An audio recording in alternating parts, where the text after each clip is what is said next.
Sup everyone, welcome to this week's roundup of the EBL. I am your host, ItsReallyTimmyB, and as always, I am joined by my co-host, Landon, aka Infernomen, coach of the Iowa Incineroar. Today we're going to be recapping the final week of the regular season of the EBL. That is week 5, fam, and we are also going to be making our week 1 of the playoff predictions. 8 teams made the playoffs, and Landon, buddy, this was a very interesting week, needless to say.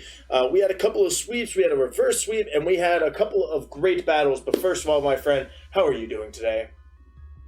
I'm doing good today. Yes, that is good, and we'll talk about maybe how you weren't doing so good a couple of days ago with your battle. But before we hop into the first match of the week, make sure you guys hit that thumbs up button to like this video. Subscribe to not only this channel, but subscribe to all of the amazing coaches here in the EBL, and also subscribe to your amazing and sexy Roundup host and co-host as well. Landon, buddy, should we just hop into the first match, or do you have anything to say before we kick this off?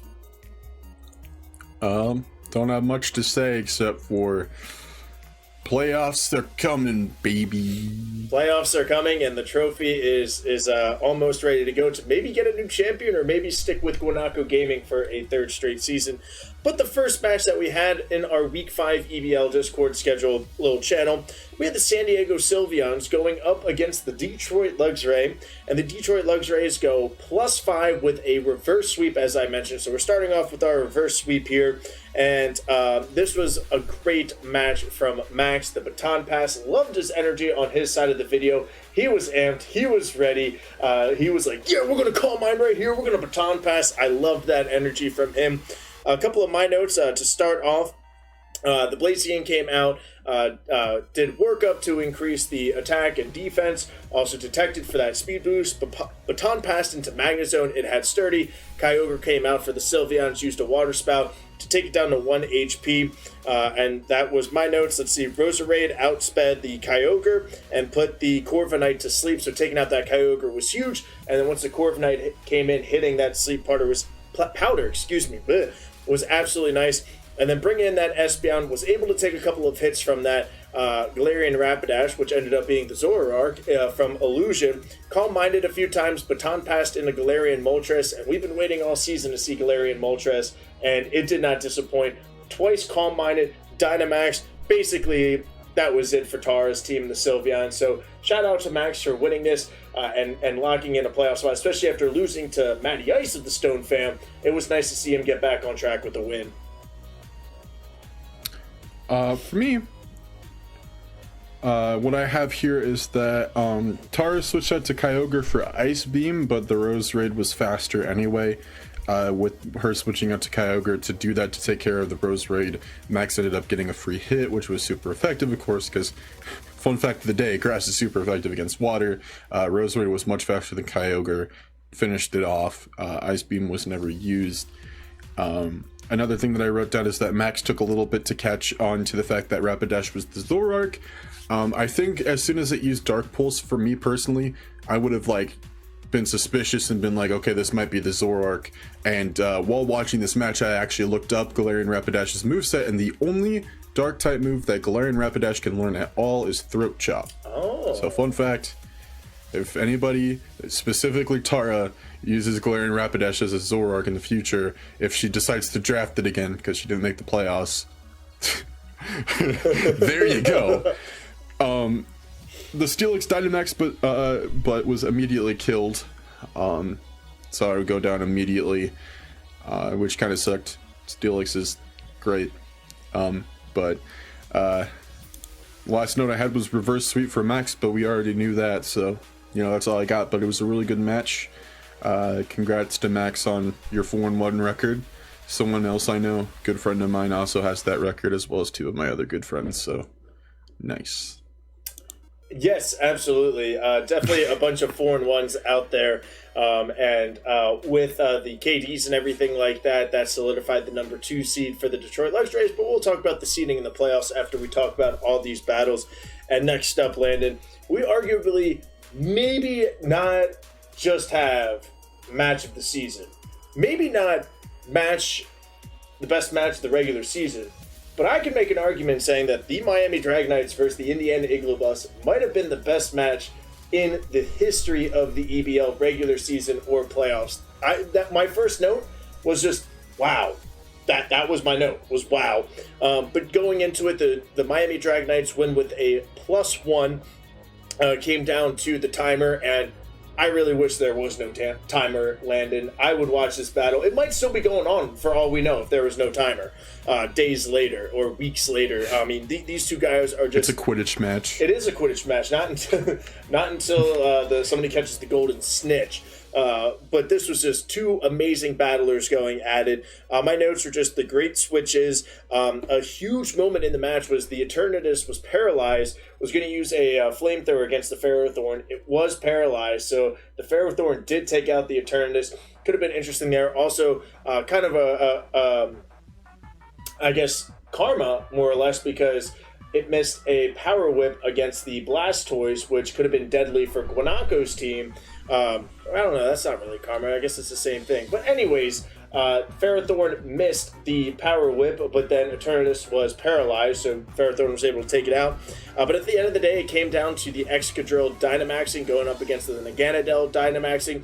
It survived a Max Flare, did not get crit, did not get burned, and Max Quake was able to take it out, and then it was able to whittle down a couple of other Pokemon to give that Miami Dragon Knights that +1, and the timer ran out.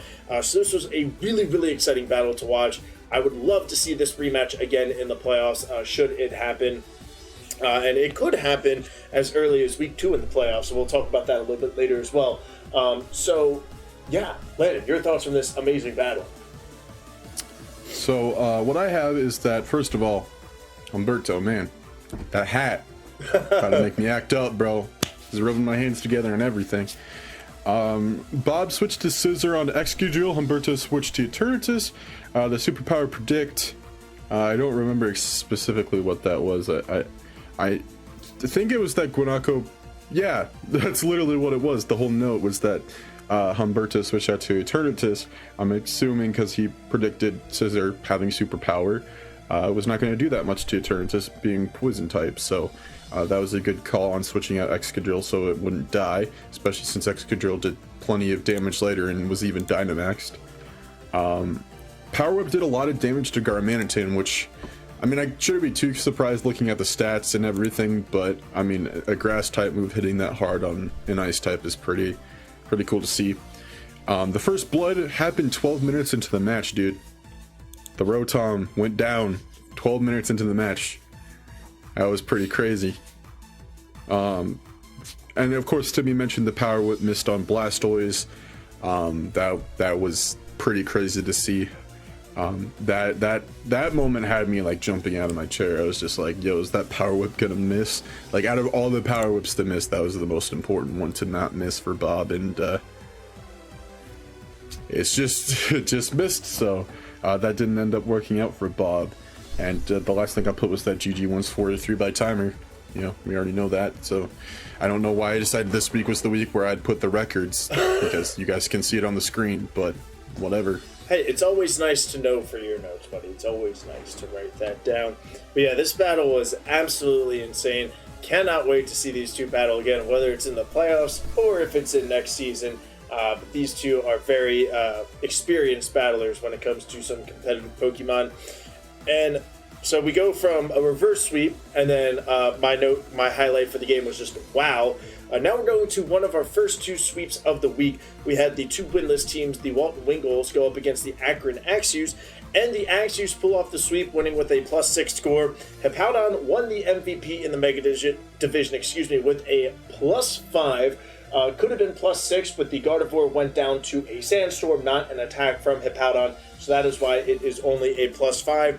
But once that Hippowdon came into the switch, no Lapras, no Amoonguss on the Walton Wingull side. It was all over, stockpiling a little bit, slacking off to restore some HP, and having some powerful moves like Rock Slide to take out Talonflame. He might have taken that from your book, Landon, and our good friend Haze Thick. The Tangrowth, Earthquake in the Zolt, Dracozolt, Dragonite, Rock Slide, and basically just everybody super annoying. On the Wingull side, not bringing a Amoonguss and Lapras was huge. Also, as we talked about beforehand, and I'm sure you will say it a little bit more, Groudon's moveset, very interesting, and I'll let you go into that as well if you want to mention that. But that was pretty much my notes, was just Hippowdon, sweep, MVP. I mean, that's pretty much all you got to say about this battle. Yeah, leading off from what Timmy was talking about, I watched these matches with Lonely Hermit and Always More Videos, and Derek pointed out that the Groudon was running, it was physical, but its moveset was more special, which caused the moves to do not as much as they could have. Even if they were physical moves, we saw with Hammer Arm being a physical move that was being used by Groudon, that did boo to the Hippowdon. Honestly, like Timmy said, if he had brought either a Lapras, a Mungus, or both, that Hippowdon would have been out of there. But I think it was really important to take a look at Pidge's match with Iso last week to know that if the Hippowdon's there, or there's a chance the Hippowdon could be coming, you got to bring something that's super effective against it. Because Pidge did have Rillaboom, but he didn't bring it out because he saw where the timer was heading and decided to keep Snorlax in. But I mean, Lapras could have saved that match there, or at least made things a little bit better for Nate there. But that's about what I had to say. Again, I'm sure that Nate was Dynamaxing Groudon because he expected the Dynamax moves to do more damage, but it really didn't help him in the end, especially with the Hippowdon knowing Slack Off.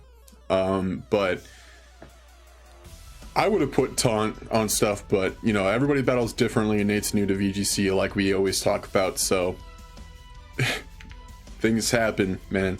But this match was quite the match, I'll say that for sure. And you know what? The Walton Wingles and Nate too can only go up from here. Since joining the EBL, we had a -5, a -4, and a -6, so definitely really can't do any worse. I know technically you can by -3, but still, you can only go up from here. So hopefully a nice offseason looking ahead to the draft. The Walton Wingles can put together a team of their own, as we do know that they took over the Redwood Meowth team. So maybe NateTube has a really awesome team that we just don't know what Pokemon are on it.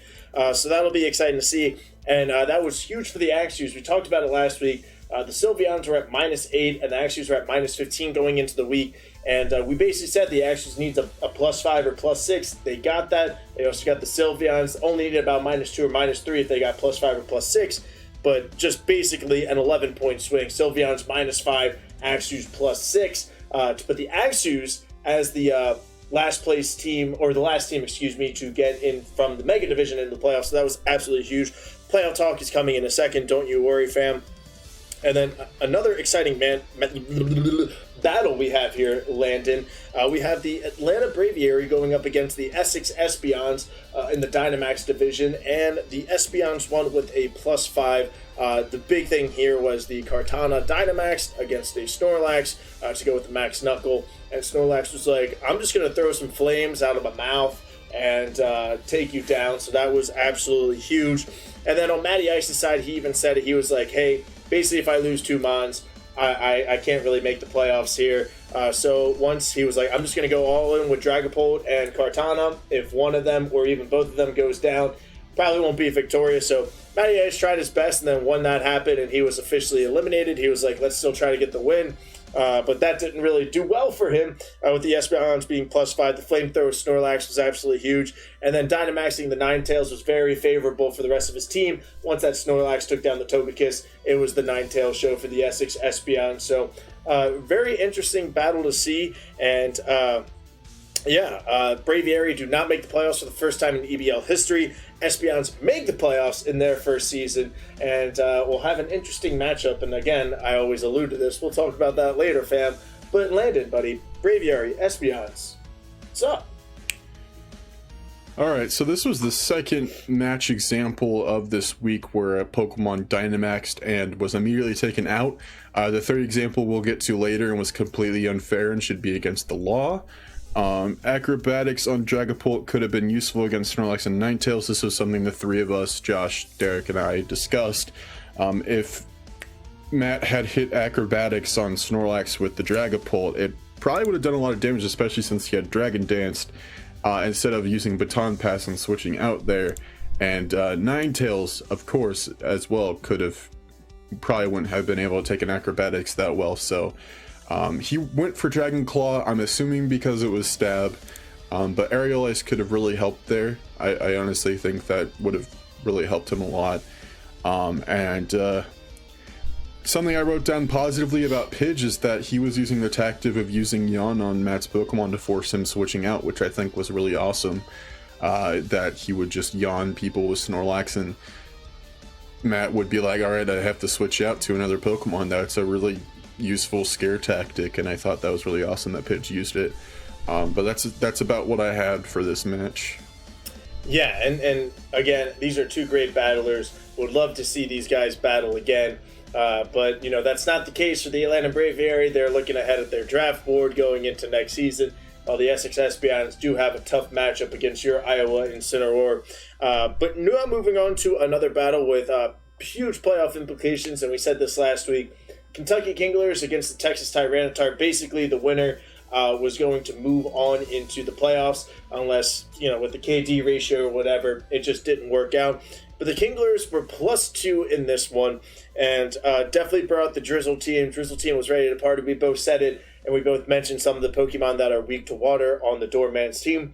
We were basically correct. The huge thing was the Barraskewda coming in first against the Reinculus. Very scary Pokemon on the Doorman's team. Used Crunch a little bit, then switched into Heliolus, and then it used Close Combat or Superpower. I believe Close Combat, that is on the Barraskewda, to take out the Heliolus, which Derek was like, that's the only reason why I brought it, to take this out. And then it was just Derek kind of whittling it down. The Reinculus having Regenerator is always a problem, switching in and out and getting a lot of HP back. Some of my other notes in this one was the Ludicolo, big player for the Kentucky Kinglers this week, got the crit against the Reinculus. I would imagine if it didn't crit, maybe would have switched out for Regenerator to set something up if need be. Dynamaxing against the Tyranitar, a great move by Derek there with the Sandstorm, then using the Max Geyser to get Swift Swim, outspeeding that, going up and taking down that Tyranitar. And then the Cell Rock from the Lycanroc against the Ludicolo, barely surviving with, I believe, like 17 HP or something like that. And Giga Drain takes it out. And then it just came down to Derek's basically two Pokemon, Pelipper and Kingdra, going up against the Seismitoad on the Doorman's team and putting it to sleep. Definitely a huge plus. And then whittling it down with Dragon Pulse did the job for the Kentucky Kinglers to solidify a spot in the playoffs. But, I mean, these two last battles, looking at the Texas Tyranitar Lennon and the Atlanta Braviary, these two teams could have easily been first or second place in the Dynamax division. Fortunately, the ball didn't roll their way a couple of battles, and they ended up losing. So these two guys are going to be seeking out a little revenge tour come Season 4 of the EBL. So definitely can't hang your heads down too low. Matt and Alan, you guys are amazing battlers. And we're excited to see what you bring in future seasons. But Landon, just to kind of top that off on the Kinglers and Tyranitar, any final thoughts? I mean, I said a lot. So we knew going into this match that a rain-based team and a sand-based team was gonna be kind of an easy match to decide or figure out who is gonna win. Honestly, Alan got super close with Derek having two Pokemon left, which was awesome.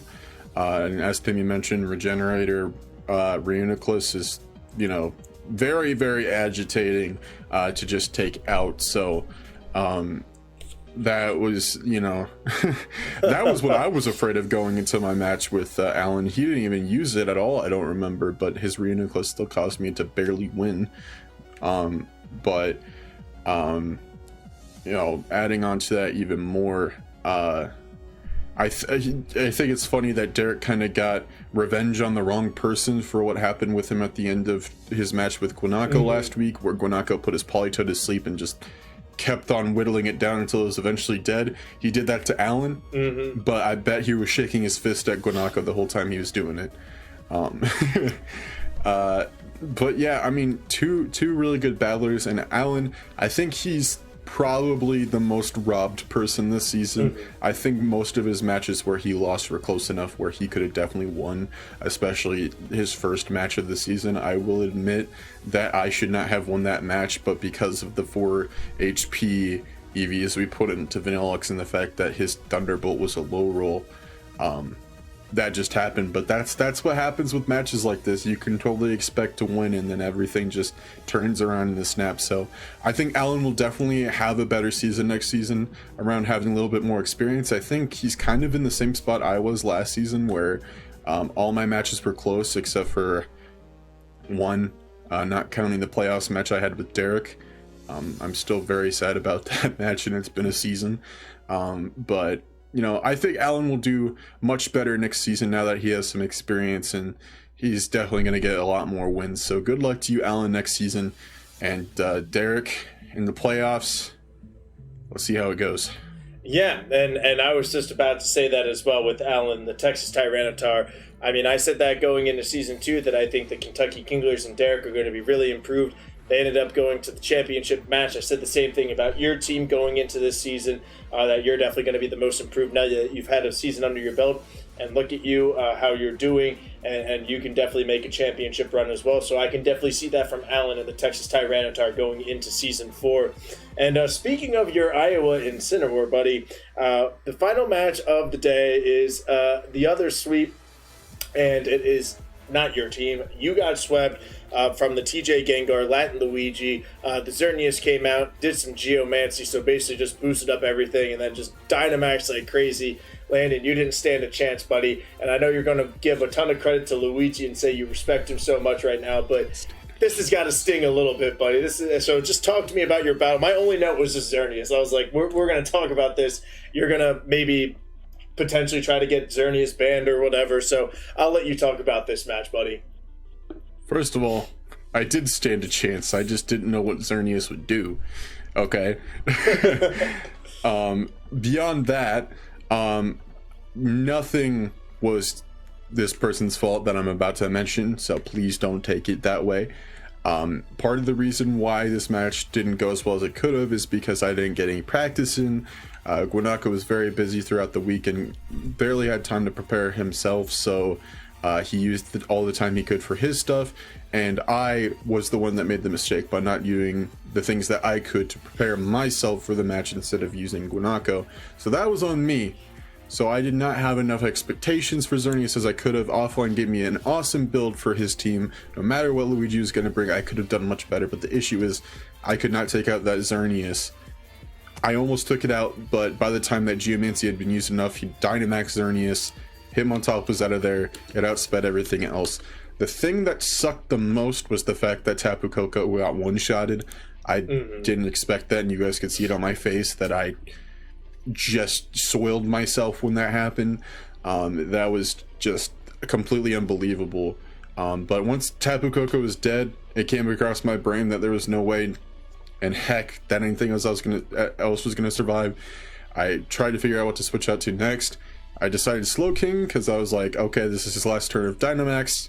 We're gonna sack this. He even had Thunderbolt on it, so that was pretty insane. Or some sort of electric type move to use the electric G-Max move or Dynamax move. Max Lightning. And then Max Lightning, that's what it's called. So that's when I switched out to who did I switch out to after? I switched out to Incineroar. I was just like, okay, if Incineroar outspeeds with the 252 speed, maybe I can get an Iron Head. There was no chance in heck. Fire resists Fairy, but Incineroar is also Dark type, so it's neutral. Incineroar is out of there. Nilix comes out. Not a chance in a hailstorm that thing would have survived. Yes, that was an intentional pun. And then my last Pokemon left was a Dragon type. You guessed it. No way. Not a snowball's chance in hell was that gonna work. So if I was prepared way more, I think I would have been better, because the way that my actual match went with Luigi is how the first match usually goes when Guanako and I practice. Like, that would have been how Humberto would have clapped me the first time we practiced. So that really showed how important it is to test your teams before you go into the match. No, you don't have to use Humberto. He's a good person to do that with, but I mean, prepping more than just building your team is very, very important. So definitely taking better precautions this week for a match against Pidge, because Pidge is another example of somebody who I barely beat and I need to prep a lot more. So kind of scared about that match, but I'm I'm confident with what Luigi has given me, and yes, I've been practicing with Luigi this week and building with him. So, hey, if you can't beat him, practice with them. I think that's the saying, right? Yeah. But yeah, no, hey, you know what? You're still 4-1. You still had a great season, and now you're just going to be a little bit hungrier to go get that undefeated next season. But that wraps up the regular season. Just to kind of run through the standings again real quick. In the Mega Division, the Miami Dragonites are the first team to go undefeated in the regular season, going 5-0 with a plus 14. Coming in second place in the Mega Division, we have the Detroit Luxrays at 4-1 with a plus 15. Third place, we have the Indiana Igglybuffs at 3-2 with a plus 4. In fourth place, we have the Akron Axews at 1-4 with a minus 9. The San Diego Sylveons at 1-4, minus 13 is fifth place. And sixth place is the Walton Wingles at 0-5 and minus 26. Sylveons and Wingles do not make the playoffs, and they are looking ahead to next year's draft. And over in the Dynamax division, we got the TJ Gengar at 4-1 and plus 14 in first. In second place, we have your Iowa Incineroar, also at 4-1, also Timmy, also plus 7. Third place, we have the Essex Espeons at 3-2 with a plus 8. Fourth place, we have the Kentucky Kinglers at 3-2 with a plus 2. In fifth place, we have the Texas Tyranitar at 1-4, minus 6. And topping off the bottom, interesting. Sixth place, we have the Atlanta Braviary at 1-4 in the division. With a minus 11. Tyranitar Braviary missed the playoffs. And that wraps up the EBL. Now we are moving ahead to playoffs of Season 3. Let me just pull up the schedule right here. I also have it written down, but it's always nice to look at Discord as well. So the number 1 seed, we have the Miami Dragonites. Number 2 seed, Detroit Luxrays. 3 seed, TJ Gengar. 4, Iowa Incineroar. 5, Essex Espeons. 6, Indiana Igglybuffs. 7, Kentucky Kinglers. And 8, Akron Axews. Landon, buddy, you ready to pick some playoff games? Yeah. All right, well, we are starting off at top. The number 1 seed, the Miami Dragonites, are going up against the number 8 seed, the Akron Axews. This is going to be a tough one for the Axews, buddy. I mean, they got the Urshifu, they got the Hippowdon, but I don't know if that's honestly going to be enough. Blacephalon, maybe. Crobat, Galvantula. I mean, this is going to be a tough battle. I mean, just looking at the Dragonites team, there's so many good mons that can counter the Axews team, and just having a guy like Eternatus, Galarian, Darmanitan, Zarude, Whimsicott can be cheesy, so this is going to be a tough matchup for the Akron Axews. As I've been going with all season, I'm going to go with the Miami Dragonites as my selection to win. I mean, he's the number 1 seed for a reason. He's been undefeated, and he's going for a 3-peat. So I'm going to go with Guanako Gaming and the Miami Dragonites. Landon, buddy, your thoughts and who's your pick in this one? So this is a rematch of Week 1, and this was kind of the start of not only Guanako's streak of winning, but Iso's streak of losing. We've seen what Iso's team can do this season, and that includes Guanako himself. I think he's going to be more prepared than he was Week 1, which he won by plenty in Week 1, so who knows how this match could go. Iso's obviously going to be prepared as well, so this is going to be a match to watch, but I'm going to give this to Guanako and the Miami Dragonites. Beautiful. Now moving on to the next matchup, we got the number 2 seed Detroit Luxrays going up against the 7 seed Kentucky Kinglers. And this one is going to be a little bit tough, Landon. I mean, we all know it's the rain team and the drizzle team over in Kentucky, but Detroit has some good counters. I mean, we just saw how good the Roserade was, and even Max said it going in against the Sylveons. He was like, we haven't really seen Roserade. We saw Roserade take down the Kyogre. Also a very powerful electric type in Magnezone, which can definitely do a lot of damage to a drizzle team. Quagsire can be a little bit cheesy, especially depending on the ability. It will be interesting to see if Blaziken does show up, but at the end of the day, the Detroit Luxrays have a lot to go against this team, even with just a Roserade and a Magnezone, 2 super effective mons. But when you're looking at the rest of the team, it could be cheesy. He does like to Baton Pass. We've been seeing that in the last couple of weeks. So this is such a tough pick, but I'm going to go with the Detroit Luxrays to win this one. Landon, how about yourself? For myself, we know that even though Derek's not very, confident in his drizzle team, and he is, understandably having his eye on the Roserade and Magnezone, like Timmy mentioned. Both Magnezone and Roserade are weak to one type, and that's fire, baby. And what Pokemon is fire type on Derek's team? Keldeo. The only non-water type is Keldeo, Cinderace, who not only has fire type moves, but for Magnezone, it has Libero with fighting type moves in its moveset. So there's that as well. Libero Cinderace has not shown itself off this much as it has in the last 2 seasons, but man, could it do a lot to threats on Max's team for Derek's team. Alongside that, we got 2 water dragon types, being Kingdra and Palkia. Dragon resists both dragon resists both grass and electric, which makes it neutral because water is super weak to both typings. So there's a little bit of resistance there, as well as Ludicolo, who's water grass. Grass resists both electric and grass. So those both are neutral types against Ludicolo. And not only that, there's other Pokemon in Max's team, but I can really see Derek putting in a lot of work in this match in outplaying what Max is going to think is really easy to defeat his team. I'm going to give this one to Derek and the Kentucky Kinglers because I can really see him pulling off this match. He is in the 7th seed right now, but I really see him pulling this one off. And Max has been talking to me in DMs for the last couple of days. And I've been helping motivate him in that kind of stuff, but I'm gonna be honest here. I believe in Derek, and I think he's gonna pull this off. Oh, hey, yeah, and I think that's one of the great things about the playoffs is now we're down to such great teams and great competitors. If the Kentucky Kinglers pull this off, I am 0% surprised. Derek is a great battler, and just not a great draw that he's going up against a great team with Max and the Detroit Luxrays, but that's why playoffs exist, people. Now moving on to the next matchup, we have the 3 seed, the TJ Gengar, going up against the 6 seed, Indiana Igglybuffs. And how about you go first this time, buddy? So this is a very, very awesome matchup. I gotta say so myself. Luigi's shown off this season with how much he can do it, and honestly, Bob being 3-2 might as well be a 5-0 because the 2 matches he lost were really, really, good matches for him, and he totally could have ended up winning any of them. Luigi could have been 5-0 as well with that match against Allen.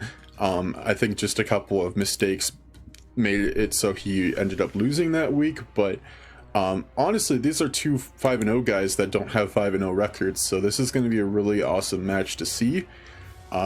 Personally, looking at both of their teams, I honestly expect Bob to be very afraid of Luigi's team for good reason.